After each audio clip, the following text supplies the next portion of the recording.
தமிழகத்தில் சமையல் எரிவாயு சிலிண்டரை பயன்படுத்தும் அனைத்து குடும்பத்தினரும் கவனிக்க வேண்டிய மிக முக்கியமான அறிவிப்பை மத்திய அரசும் பொதுத்துறை எண்ணெய் நிறுவனங்களான இந்தியன் ஆயில், பாரத் பெட்ரோலியம் மற்றும் இந்துஸ்தான் பெட்ரோலியம் நிறுவனங்களும் இணைந்து வெளியிட்டுள்ளனர். அதன்படி அனைத்து வீட்டு உபயோக எல்பிஜி நுகர்வோர்களுக்கும் தங்கள் கேஸ் இணைப்புடன் ஆதார் எண்ணை இணைக்கும் ஆதார் அடிப்படையிலான பயோமெட்ரிக் இ-கேஒய்சி சரிபார்ப்பை வரும் ஆகஸ்ட் 16, 2026க்குள் கட்டாயமாக நிறைவு செய்ய வேண்டும் என்று அறிவுறுத்தப்பட்டுள்ளது.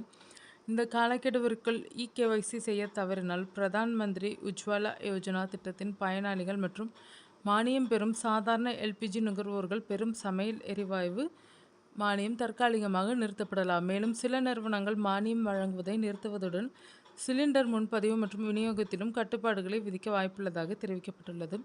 அது மட்டுமல்லாமல் இ-கேஒய்சி முடிக்காத நுகர்வோரின் வீட்டு உபயோக எரிவாயு இணைப்புகள் தற்காலிகமாக வணிக பயன்பாட்டு இணைப்பாக மாற்றப்பட வாய்ப்புள்ளதாகவும் கூறப்படுகிறது. இதனால் தற்போது செலுத்தும் விலையை விட பல மடங்கு அதிகமாக சுமார் ரூபாய் 2000 அல்லது அதற்கு மேல் செலுத்தி சிலிண்டர் வாங்க வேண்டிய நிலை ஏற்படலாம் என எச்சரிக்கை விடுக்கப்பட்டுள்ளது. இந்த நடவடிக்கையின் முக்கிய நோக்கம் போலி மற்றும் முறைகேடான கேஸ் இணைப்புகளை முற்றிலுமாக ஒழிப்பதும், ஒரே குடும்பத்தில் பல பெயர்களில் உள்ள இணைப்புகளை கண்டறிந்து தடுக்கவும், அரசின் மானியமும் நலத்திட்டங்களும் தகுதியான உண்மையான பயனாளிகளுக்கு மட்டுமே நேரடியாக சென்றடைவதை உறுதி செய்வதுமாகும். இ-கேஒய்சி சரிபார்ப்பை நுகர்வோர் மிகவும் எளிதாக ஆன்லைனிலோ அல்லது நேரடியாகவோ செய்து முடிக்கலாம்.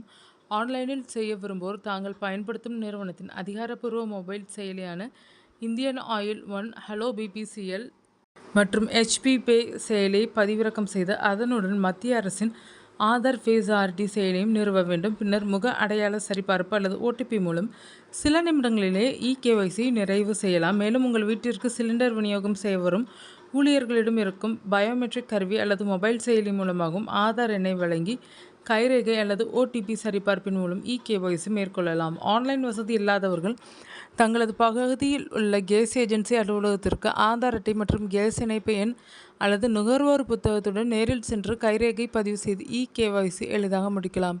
இந்த சேவைக்கு எந்தவித கட்டணமும் வசூலிக்கப்படாது. இது முற்றிலும் இலவசமான சேவையாகும். இதனிடையே இ-கேஒய்சி பெயரில் சில மோசடி கும்பல்கள் பொதுமக்களை ஏமாற்ற முயற்சிக்கக்கூடும் என்பதால் யாரேனும் தொலைபேசியில் தொடர்பு கொண்டு ஆதார் எண், வங்கி கணக்கு விவரங்கள், OTP அல்லது தனிப்பட்ட தகவல்களை கேட்டால் எந்த சூழ்நிலையிலும் பகிர வேண்டாம் என அதிகாரிகள் எச்சரித்துள்ளனர்.